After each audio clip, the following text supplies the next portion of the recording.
selamat pagi dalam bahasa Mesir itu artinya sabah al khair. Sabah al khair. Ya, saya ucapkan sabah al khair, jawabannya sabah nur. Sabah Nur. Oke, coba sabah al khair. Sabah Nur. Oke, mantap. Adalah negara pertama di dunia yang mengakui kemerdekaan negeri Indonesia. Itulah sebabnya Mesir sama Indonesia sangat dekat. Sangat dekat, sangat akrab.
Dalam nama Yesus, dalam nama si minta kita warna putih guys.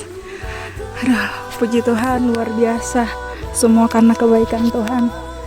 Tuhan tahu aku takut ketinggian, tapi Tuhan izinkan aku untuk bisa naik unta. Puji Tuhan, puji Tuhan. Kalau bukan karena Tuhan, nggak tahu lagi dah. Puji Tuhan, pemandangan belum selesai guys.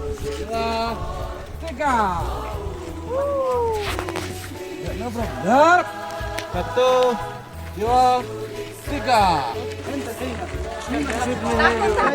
Takut ya? Takut ya? Aduh.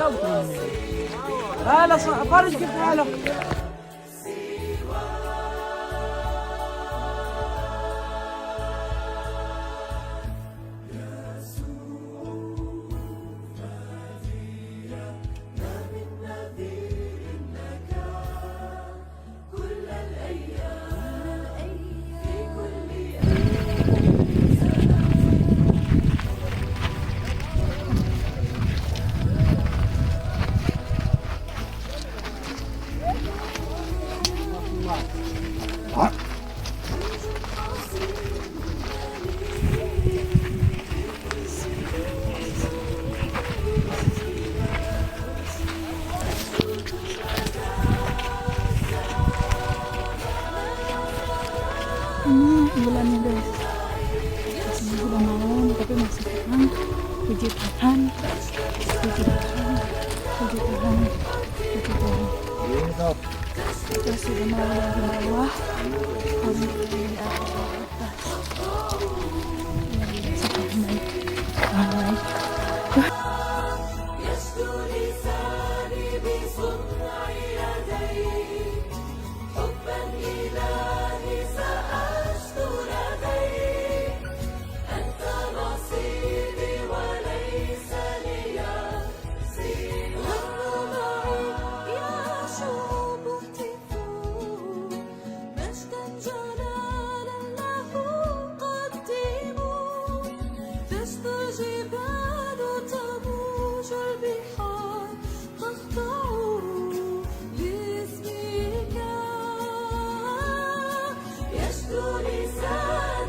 Tuhan baik.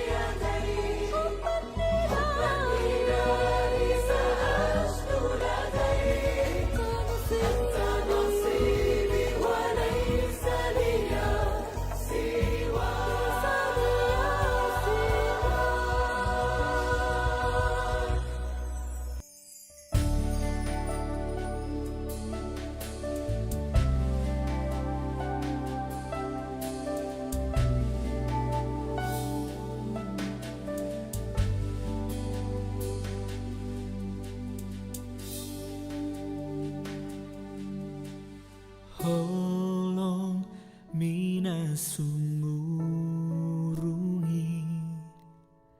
na nileon mi janganlah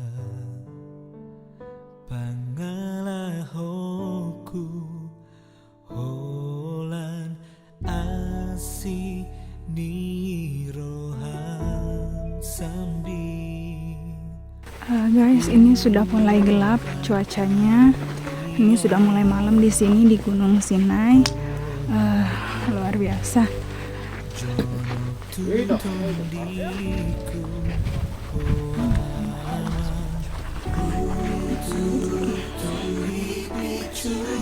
Tuhan menyertai. Terima kasih terpuji Tuhan Tuhan Yesus.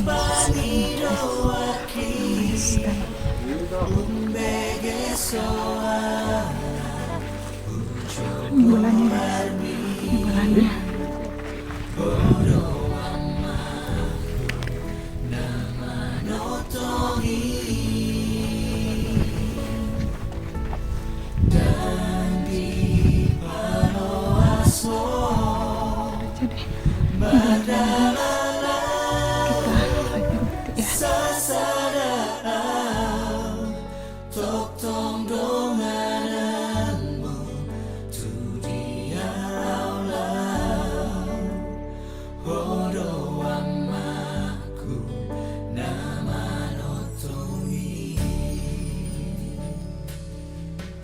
Jadi kita lagi ya. Satu, dua. Halo, akhirnya kami sampai juga di Gunung Sinai. Aku udah nggak ngerasa bisa sampai sini. Udah mau putus asa rasanya. Aduh, Tapi akhirnya nyampe juga. Mana sih udah selesai belum? mataku perih lagi. Aduh, terharu banget bisa sampai sini. Iya, aku Guys, udah mau puji nangis. Tuhan banget kita udah sampai di Gunung Sinai. Aku sama Kak Mega, Iya. itu luar biasa banget perjuangannya loh guys. Asih ni roham sambil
Tunjuk kanan kirinya.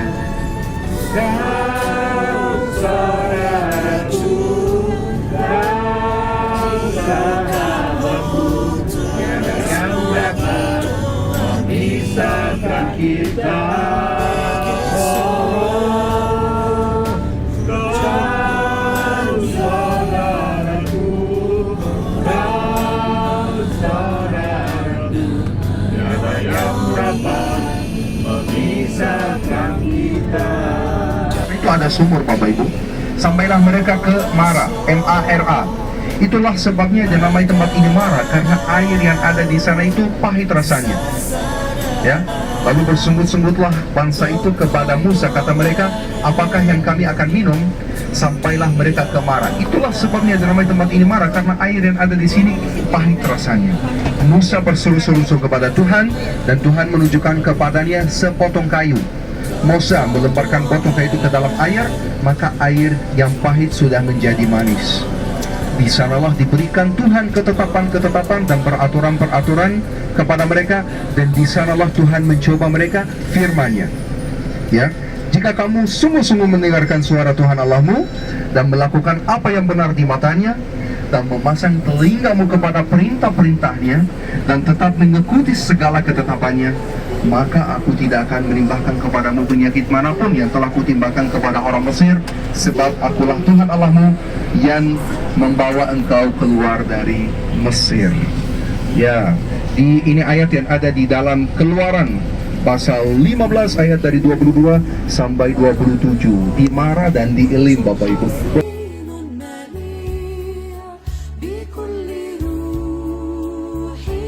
Kairunia ini ada dua, ya. Kairo adalah ibu kota Mesir, Bapak Ibu. Tapi ada dua, ada Old City, ada New City.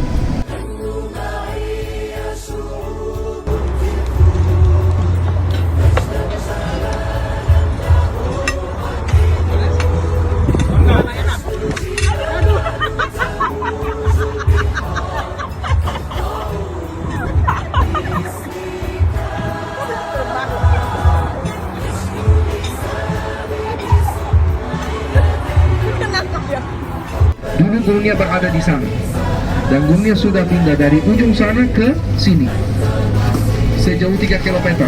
Ya, ini cerita sudah terjadi pada abad ke-10 sesudah Masehi. Apa yang terjadi pada hari keempat?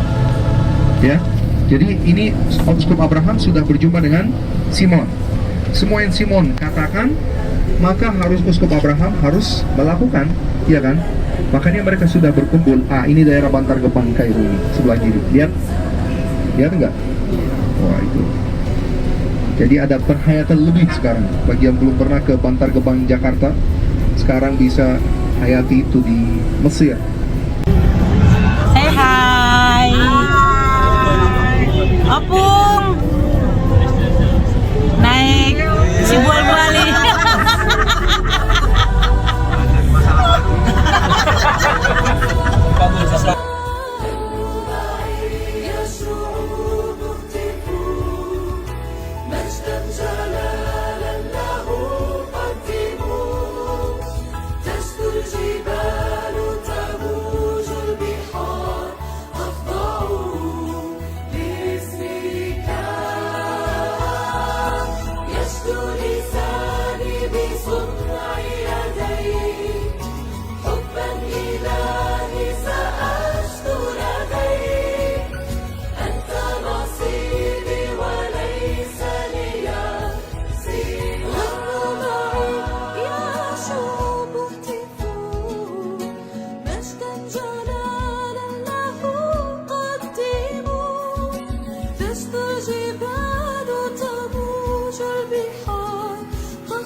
Mereka sudah berkumpul sebagai kayak dua kelompok. Ini ada kelompok yang beriman, yang percaya. Ini ada kelompok yang mau saksi, yang mau lihat. Kelompok yang beriman tentu ada Yusuf Abraham, ada Simon yang makanya cuma satu, dan ada para imam di belakangnya. Sedangkan kelompok yang mau saksi itu adalah Raja Mesir, Raja Al-Mu'izz dengan Yakub, dengan para menteri. Mereka mau melihat apakah ini benar bisa terjadi atau tidak. Lalu mereka cuma mau lihat apa yang akan terjadi. Ternyata yang terjadi pada hari keempat itu, Simon minta sama umat Kristen yang hadir pada hari itu untuk mengucapkan Kyrie eleison. Yang berarti kasihanilah kami ya Tuhan. Ya, Kyrie eleison 400 kali. Jadi mereka ucapkan itu, mereka memuji Tuhan angkat suara pujian Kyrie eleison 400 kali. Sesudah itu mereka udah mulai diam dan doa masing-masing dan berlutut. Pada saat mereka berlutut, dikatakan gurunya sudah turun ke bawah. Ya, terus sebentar lagi mereka diminta untuk berdiri dan mereka udah berdoa juga. Doa lagi dan mengucapkan kata Kyrie eleison 400 kali. Ya. Sesudah itu mereka berlutut dan tiba-tiba Simon datang dari itu udah berdiri dan tunjuk tangannya di atas gunung ini dan mengucapkan dalam nama Bapa dan Putra dan Roh Kudus dan minta sama gunung ini untuk pindah. Maka ada suara yang gemetar dan gunung ini sudah mulai digeser sejauh 3 km dari semula. Raja, gunung ini Bapak Ibu, gereja ini memiliki 3 nama. Yang pertama adalah gereja Simon Datana, ya.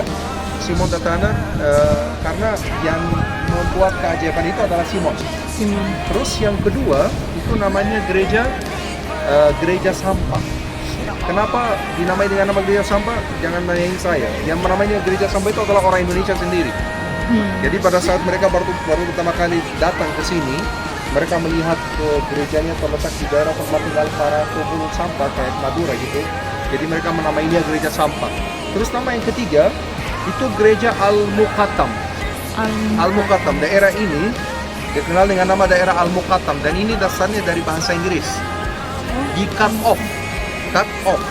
Karena gunungnya sudah dipotong dan gunungnya sudah digeser dari tempat ke tempat lain sejauh 3 km dari semula dan sampai saat ini sejak abad ke-10 sampai sekarang dikenal dengan nama gereja Al-Muqattam karena dasarnya dari cut off. Ya.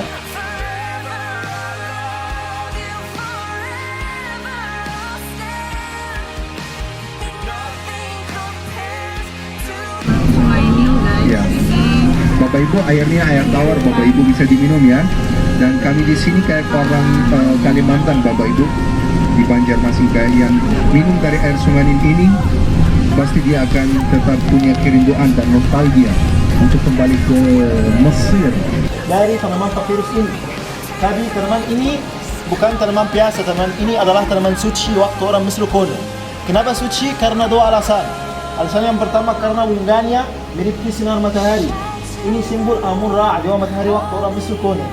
Alasan yang dua karena bataganya punya bentuk segitiga. Mirip piramida ini mirip abadiannya waktu orang Mesir kuno. Untuk membuat kertas papirus harus memotong di tanaman sesuai dengan ukuran yang saya butuhkan. Kalau mau ukuran yang besar kayak gini, memotong dari ini. Kecil, semisal ukuran ini. Kemudian aku memotong yang bagian yang hijau, bagian ini. Bagian ini namanya kulit papirus. Bagian ini sangat kuat dan fleksibel. Untuk itu orang Mesir kuno menggunakannya untuk membuat banyak sesuatu seperti sapu, sandal, basket, especially keranjang Nabi Musa dibuat dari kulit papirus ini. Karena ini cukup keras. Ya, kemudian aku memotong bagian yang putih, bagian ini, ke iris-iris yang tipis. Tapi ada masalah, bagian ini lama, tidak kuat karena ada tiga sesuatu di dalamnya. Ada sirat dan air dan gula. Untuk itu saya harus menggunakan palu untuk menghancurkan jumlah sirat yang ada di dalamnya. By the way, ibu-ibu di Mesir mempunyai suaminya yang berselingkuh dengan ini. Kalau di Indonesia dengan ini. Harus memakai helm ya. Ibu zaman now, istri zaman now. Kemudian aku menggunakan gulungan untuk mengurangi jumlah air yang ada di dalamnya. Pintar ya. Air sudah keluar ya. Sekarang kertas menjadi lebih kuat dan fleksibel. Setelah itu merendam di air biasa, tidak memakai kimia. Selama 1 minggu atau 2 minggu. Setelah 1 minggu berwarna kertas akan menjadi warna kuning kayak gini, putih. 2 minggu menjadi warna coklat. Ya, tadi ya, apa perbedaan antara kertas putih dan kertas coklat? Orang Mesir kuno menggunakan kertas putih untuk menulis hal-hal yang biasa dan menggunakan kertas coklat untuk menulis hal-hal yang suci. Setelah 1 minggu atau 2 minggu, saya susun iris-iris secara vertikal dan horizontal di antara dua bagian kutub, satu persatu. Bapak Ibu perhatikan, ini seperti tikar. Nah, Ya.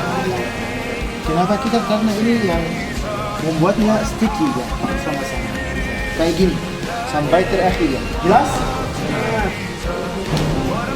Dan meletakkannya di bawah alat tulis kayak gini selama 1 minggu lagi. Dari waktu orang suka mereka tidak punya alat seperti ini. Mereka menggunakan apa? Batu ya, batu besar seperti yang ada di dalam. Tapi zaman now kita punya pres kayak begini dan kita membawa 2 perempuan yang lembut untuk duduk di atas. Maksud lo? Laki-laki aja ya. 1 minggu atau 2 minggu di air biasa, 1 minggu di bawah alat tulis. Setelah 1 minggu kita akan menghasilkan kertas papirus, kertas yang pertama di seluruh dunia. Usaha Kudus menjadi 3 lukisan di gelap. Tuhan Yesus.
What a powerful name it is, the name